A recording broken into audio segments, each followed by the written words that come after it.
Ukrainian ambassador to the UK is with us again this morning, friend of the show. Now, it's good to see you. Thank you. I was just asking you while we were listening to Deborah why it's Kyiv now rather than Kiev. Yeah, that's what told that this started with this Sweden at that time. It's Vikings, so the name was Key of the guy who was founder. That Key is Kiev now. Okay, and now it's Kyiv. Thank you very much indeed for explaining that to you, Mr. Ambassador, and also to explain what on earth is happening as far as intelligence is concerned, suggesting that your country could be at war today. It doesn't appear to be. You can imagine this relief among Ukrainians that we're not under immediate and full-scale attack. We've been in war for 7 years, so people sort of grew a quite thick skin. But at the same time, imagine that helicopters will fly, the rockets will fly, everything, tanks will roll over the border. It was something unbearable for people. Now, we, at least for today, we have some sort of relief. We ask ourselves what would come tomorrow, in a day, in a month. The intelligence seemed to be very specific that it would be today. It has proven it would appear to be false. What do you make of that? To be frank, it was not intelligence written by intelligence. It was a report of the journalists that they know about intelligence, that's saying, and so on and so forth. So about this, not American intelligence? It is American intelligence, but it was reported by the American newspapers. Nobody came with, report intelligence. It was CIA on it saying that, we have 16th of this month. What I believe is maybe the intelligence services of the United States and the Nato allies were trying to warn Putin that they know about his plans on a particular day of attack. And it helped. I hope so. What are you making of reports of a de-escalation on the borders? We observed the de-escalation, some de-escalation, still not enough to see that it's actually they're moving them back. They started moving around, but at the same time they bring in some other new, fresh troops towards our border. So the message is still mixed, and I believe that the decision has not been made by him yet, and he has all the options open. I wonder if I could quote to you President Zelensky in a Facebook post that he'd been told that February the 16th will be the day of attack, and then we were hearing from an unnamed senior Ukrainian official saying that the comment was ironic and sarcastic. What should we take seriously and what should we see as sarcasm?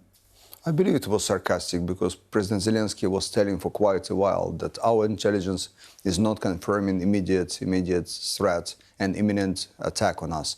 What President Zelensky was doing today, he announced the Day of Unity of Ukrainians.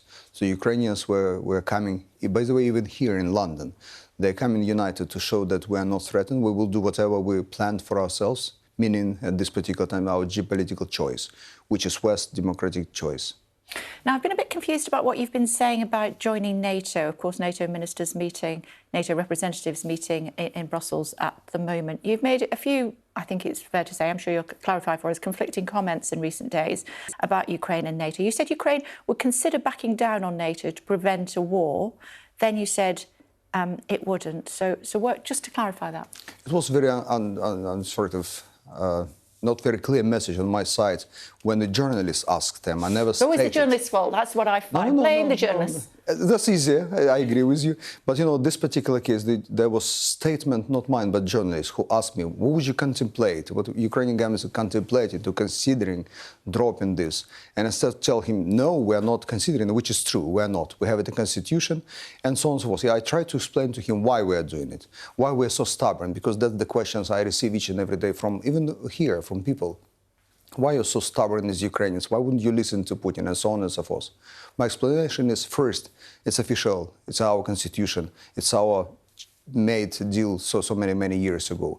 Second, there is no anything better than NATO in our part of the globe. We took something best out of possible options, and we can't stay neutral because it will be end of our existence. Even if not joining NATO means that the country security will be more safe? We can't provide it. We don't have any paper to sign. We signed so many papers with Russians already, and none of them were respected. We can't expect them to respect anything else signed on paper. But the suggestion is, even from the German Chancellor, who was I think, speaking to Putin just yesterday, he was hinting at the suggestion that Ukraine would be safer if it didn't join NATO. I don't understand how we can be safer already.